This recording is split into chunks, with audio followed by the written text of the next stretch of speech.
Good morning. Good morning. This is Rashad Mitchell coming to you live from my YouTube channel as I continue on my part series. The week that was college football history in review, the 1959 college football season.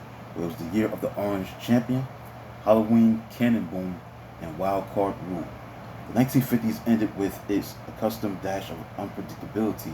The stories of three bowl winners, Syracuse, Washington, and Mississippi, were central to the near-term future trends of the uproarious 1960s. Syracuse won its only national title, building one of the greatest statistical edges over its opponents over any team in any season. Syracuse outrushed its foes 3,136 to 193 yards, outscored them 390 to 59, and ranked first in the nation in both total offense and defense. In addition to sweeping both AP and UPI national championships, Syracuse also won the first MacArthur Bowl. The Orangemen featured several African American players, including stars and halfback Arnie Davis, fullback Art Baker, and tackle John Brown. Many schools would follow Syracuse, tapping an ever-growing black talent pool during the 1960s with the SEC, the last holdout, eventually integrating its teams in the 1970s. Syracuse hardly was the first to put black players in important football roles, because Ivy League halfback Fritz Pollard of Brown won All-American mention in 1916. Rutgers' N. Paul Robeson was a two-time All-America in 1917 and 1918. Iowa tackle Duke Slater was a star in the 1920s. UCLA featured three black stars in its backfield in the late 1930s and early 1940s. Kenny Washington, Woody Strode, and Jackie Robinson, a Brooklyn Dodgers baseball fan. The greatness of Jimmy Brown, Orangeman halfback in 1954-1956, from 1954 to 1956, especially as fullback with the Cleveland Browns, made playing at Syracuse a great attraction for outstanding African American athletes. Before Syracuse could claim its national title, it won a bitter, fight-plagued January 1st, 1960 Cotton Bowl over the all-white Texas Longhorns, champions of the Southwest Conference. There were on-field problems among the athletes.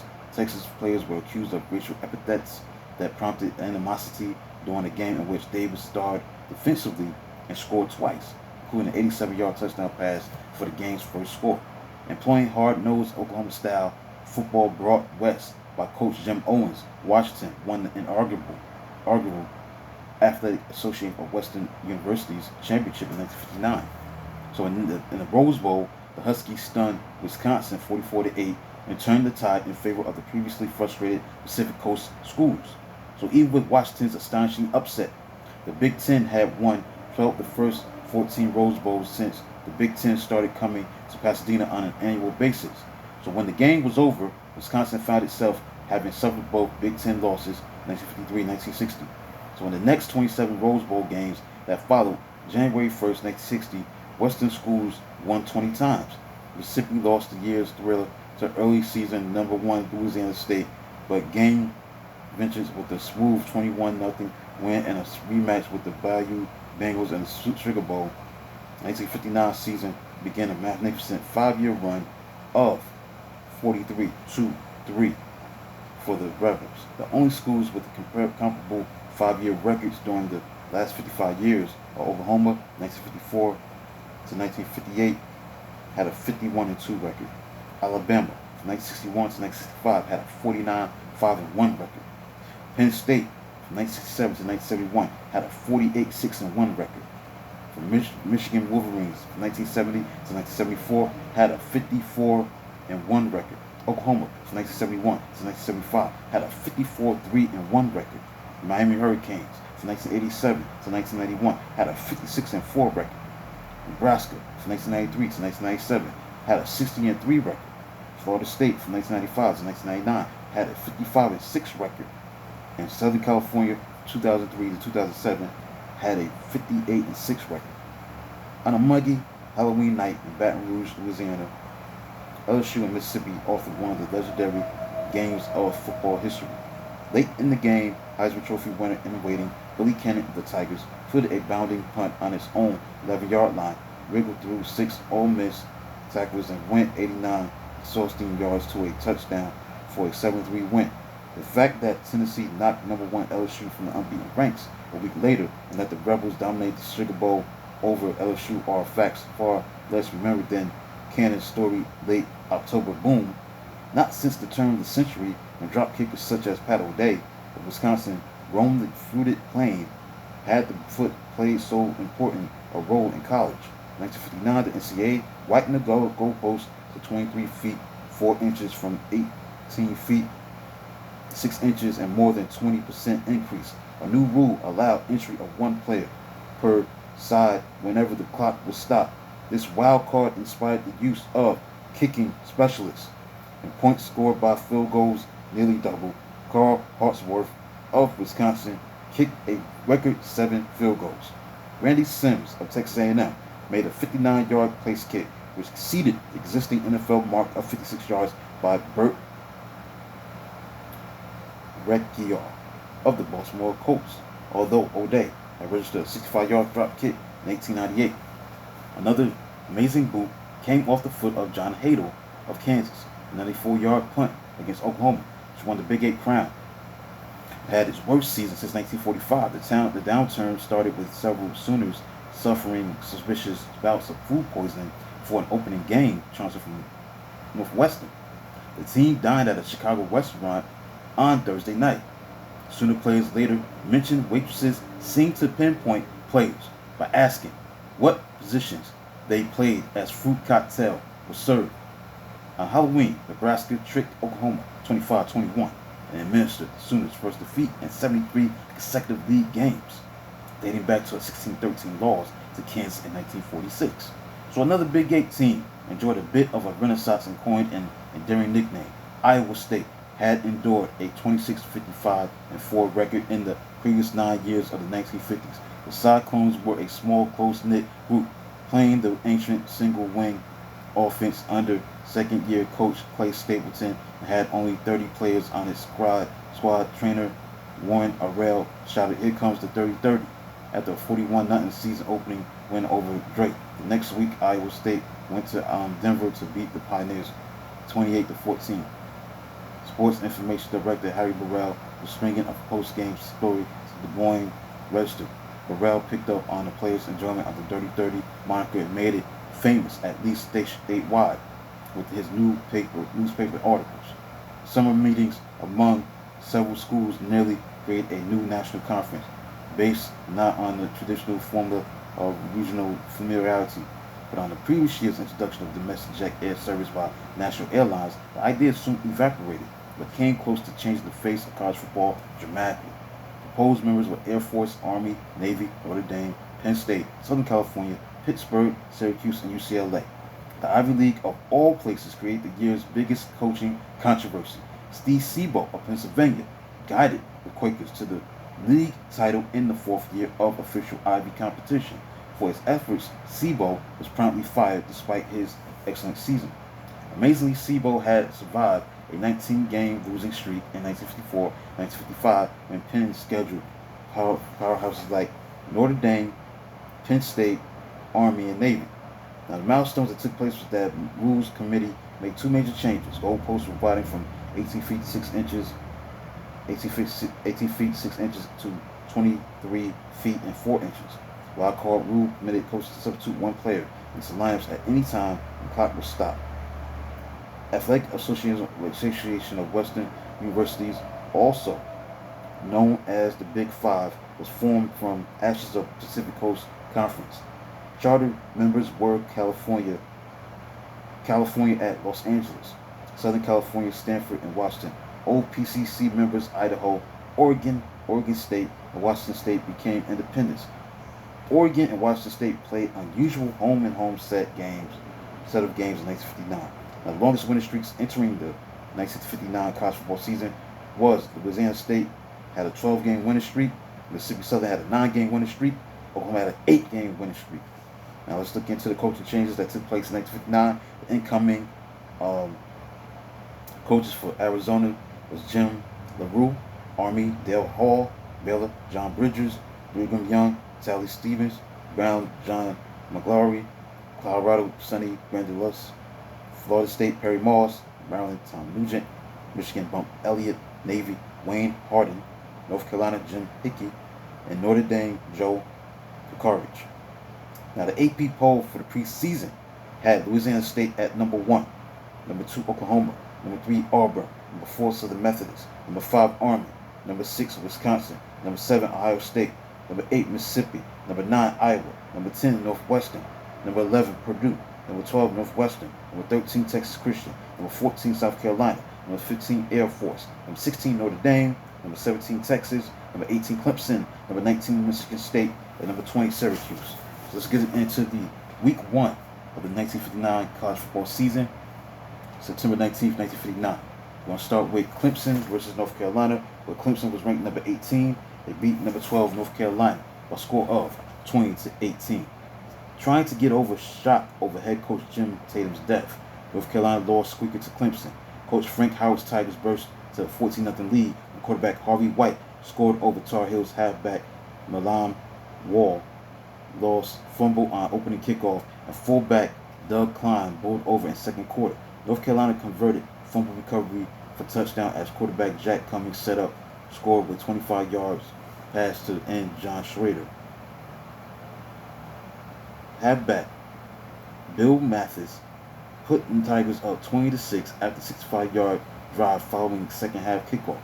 Wall scored twice in fourth quarter, but Clemson broke up third unsuccessful 2-point pass to try by Cummings with 1:20 left. Maryland beat West Virginia by a score of 27-7. Sophomore quarterback Dick Novak threw 3 touchdown passes in more wide open Maryland I-formation offense under new coach Tom Nugent. The Terps and Tony Scotti, Gary Collins, and halfback Jim Davidson caught Novak's touchdown passes. So end kicker Vince Scott became first Terrapins to succeed on 3 field goals in single game as his 3-pointers soared 31-41, 48 yards. Scott's last field goal coming in fourth quarter broke school record of 47 yards held by Dick Bilski. So West Virginia stuck mostly to ground attack to trump its weight advantage in line, but used 2 completions and penalty to lead to its only score on quarterback Carmen Pomponio's 3-yard touchdown run. West Virginia was halted at Maryland's 1-4 and 12-yard lines. Georgia beat Alabama 17-3. Flashing scrambling ability he would exhibit for 18 years in NFL, Georgia quarterback Frank Tarkenton ran 19 yards to set up his clinching fourth quarter 1-yard sneak. Several key catches were made by Bulldogs end Gordon Kelly, leading to fullback Bill Godfrey's 40-yard touchdown dash. Alabama fashioned steady drive with second half kickoff, only to see it fizzle in Bulldogs territory. So tackle kicker Fred Sington stepped back to boot 23-yard field goal for Alabama's only points. Wake Forest beat Florida State 22-20. Wake Forest scored twice in the last 7 minutes to visit exciting if losing debut to new Florida State coach Perry Malls. Seminoles threatened early with halfback punter Jack Espenship's 30-yard run off fake punt and halfback Fred Pickett's 44-yard touchdown catch and run. But Wake scored first on kicker Nick Patella's 29-yard field goal after field goal fullback Joe Bonecutter's 17-yard draw run. Pass interference penalty wiped out FSU quarterback defensive back Joe Major's interception, so Deacons were able to score just before halftime on 11-yard pass from quarterback Norm Snead to end Bill Hall for 9-0 lead. Snead's poorly looped pass early in third quarter was picked off by Pickett, who romped to 26-yard touchdown. Florida State pass defense struck again early in the fourth quarter as halfback defensive back Bud Whitehead intercepted Snead and meandered 81 yards to 13-9 lead. Tackle John Spivey blocked Wake punt with 9:32 to go and set up a touchdown pass by Majors for 20-9 Seminoles lead. But Snead fired 37-yard pass to set up his fourth down 10-yard touchdown fling to end Bobby Allen, and when guard Paul Martineau recovered fumble at FSU 39-yard line with 2:45 on the clock. So Snead whipped 36-yard pass to Allen before halfback Bob Robinson, future Clemson athletic director, skirted in for the winning touchdown. Number 1, Louisiana State beat Rice 26-3. Surprising Rice took 3-0 halftime lead on halfback kicker Gordon Spears' 46-yard field goal, but number 1 Bengal Tigers rallied behind their deeper manpower afforded by 3 separate units to wear down flagging hours in the second half. LSU tackle Lynn LeBlanc Had spectacular blocking effort on 17-yard touchdown. Halfback Billy Cannon fake pass and cantered away from diving tackle attempt by Rice quarterback defensive back John Schnabel for 7-3 lead in third quarter. Tigers affected 19-point avalanche in fourth quarter after LSU halfback kicker Wendell Harris made 33-yard field goal. Chinese bands got a rare chance on offense because defensive back Merle Shanex Neldra made quick interception of Snable's pass and returned it 15 yards to the Owls' 20-yard line. So the Bandit unit halfback Tommy Neck scored a touchdown from 3-yard line just 4 plays later. Penn State beat Missouri 19-8. Senior Penn State quarterback rollout Richie Lucas rushed 58 yards for 7 carries, completed 10 for 11, 154 yards, including 52-yard touchdown to halfback Jim Kerr. The Lions held Missouri outside their 30-yard line while building 19-0 lead, which included short touchdown runs by halfback Dick Hope and fullback Pat Matula.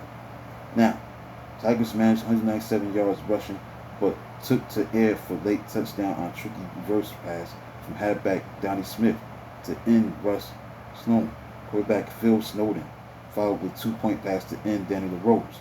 Washington beat Colorado 21-12. Washington quarterback Bob Charez, 6 points, 57-yard average, significantly negated Colorado offense. But Buffalo's quarterback defensive back Gail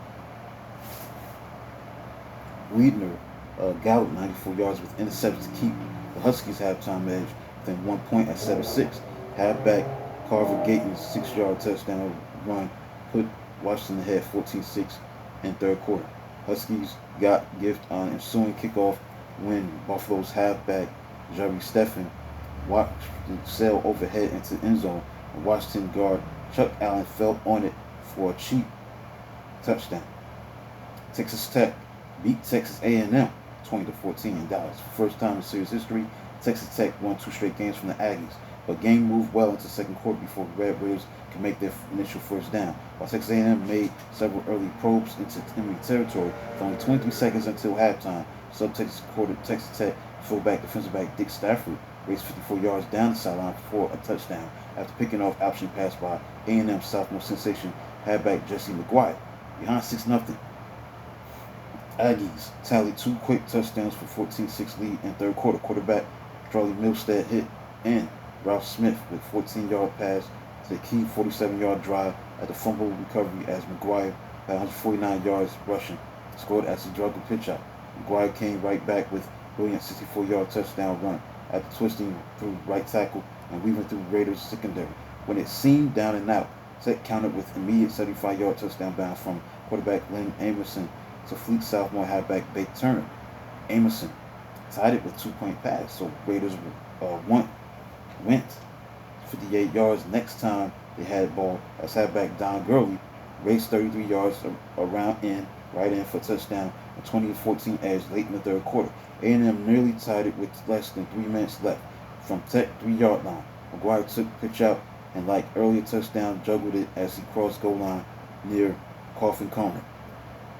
McGuire couldn't control the ball this time and dribbled it through end zone for Texas Tech touchback, and with its bobble went Aggies comeback. Next, Texas Christian, number 13 team in the country, beat Kansas by a score of 14-7. Defending Southwest Conference champion Texas Christian went 72 yards from opening kickoff to halfback Harry Moreland's short touchdown run, but Horned Frogs soon found themselves in a row of fumbling. Frustrated, touchdown favorite over Kansas. 3-touchdown favorite over Kansas. Spell was finally shattered when TCU sprung fullback Jack Spicer had 130 yards on 15 carries on a 64-yard run to Jayhawks' 6-yard line in fourth quarter. Spikes was run down by Kansas Swift halfback defensive back Curtis McClinton, and Jayhawkers' determined pursuit nearly preserved 7-7 deadlock. On fourth down at 3-yard line, quarterback Larry Dawson faked to Spikes at right guard and spun into air to fire winning jump pass to wide open end Jimmy Gilmore. A broke tie that had been created in the second quarter when Dawson decided to try another of his short-range touchdown passes from the Kansas 5-yard line. Jayhawks fullback linebacker Doyle Schick. Doyle Schick. Pressured Dawson and Stellar of Kansas. Sophomore halfback. Defensive back John Hadel stepped in front of pass at 2-yard line. Hadel dashed through open field until he had to swerve behind and Dale Greensburg blocked on fast closing halfback Marvin Lassiter at CCU 25-yard line. So Hadel completed school record 98-yard interception touchdown return on which his profound wariness he accidentally dribbled ball with no harm at Horned Frogs 5-yard line. Brigham Young beat Arizona 18-14. Under new coach Tally Stevens, Cougars rallied from 14-0 halftime deficit to beat Wildcats, winning also under new coach Jim LaRue. After halfback Walt misses 37-yard return opening kickoff, Arizona used delayed 31-yard draw run around right by halfback Warren Livingston for 7-0 lead. Misses turn at draw play resulted in long gainer to BYU 6-yard line. The quarterback Jim Geist soon sneaked over and quick kick conversion for 14-0 edge with 6:35 left before halftime. So after two failed trips inside Wildcats 20-yard line, Brigham Young finally scored with 3:10 left in the third quarter. BYU started at Arizona 35-yard line at the punt return. Halfback Jack Gifford lasted 9 yards to score. Cougars failed on a 2-point pass play. BYU quarterback Gary Dunn found tall end Harold Wilkins for 58-yard touchdown pass next time Cougars had ball, but failed on a 2-point run. BYU was rolling, and sub quarterback Ron Starkey threw clutch 4th down, 35-yard pass to halfback Howard Ringer to 1-yard line in the fourth quarter.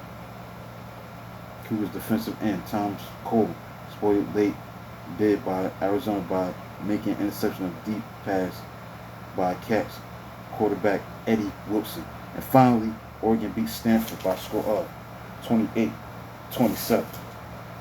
Rival quarterbacks Dave Rose and Dick Norman traded long drives all day. Often going without huddle, Ducks placed 2 touchdown passes of 23 and 3 yards into the hands of end Greg Altenhofen, and Gross scored in between on short touchdown wedge early in the second quarter. Halfback Mac Wiley had given Stanford 7-0 lead on its second possession in fourth quarter when he went around and threw left foot for a 30-yard score. Fullback Skip Face tied it at 14-14 with 2:22 to go in second quarter with 5-yard pitch-out run around 7 left end and his extra point kick. Oregon battled back in moments before halftime as Altenhofen curled back into deep end zone toward Rose to take 3-yard touchdown pass with 6 seconds on the clock. Ducks paddled to halftime with 20-14 lead. Indians halfback defensive back Harold Stuber partially blocked kick. Teams traded third touchdowns, but Rose's hit eligible tackle Riley Matson for 2-point pass after halfback Harry Needham's 25-yard touchdown run. So Ducks led 28-21. Norman of Stanford threw his second touchdown pass, 10-yard toss to end Ben Robinson with 1 minute to go. Indians disdained time kick and Norman tried for 2-point pass to end Chris Buford, who had 91 yards receiving, I believe, on 10 catches. Speedy Oregon halfback defensive back Dave Grayson, future pro standout, tipped the pass at last instant to save the win. Now the AP poll as of September 21st, Louisiana State was number 1, number 2 Oklahoma, number 3 Auburn, number 4 Mississippi, number 5 Clemson, number 6 Southern Methodist, number 7 Army, number 8 Wisconsin, number 9 Texas Christian, number 10 Northwestern, number 11 Southern California, number 12 Ohio State, number 13. It was a tie between Navy and Iowa for the number 13 spot. Number 15 Texas, number 16 Georgia Tech, number 17 Georgia, number 18 Penn State, number 19 Florida, and number 20 South Carolina.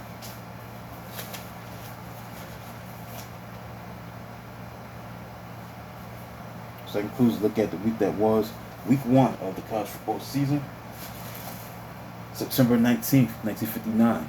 So I got off to a great start with that.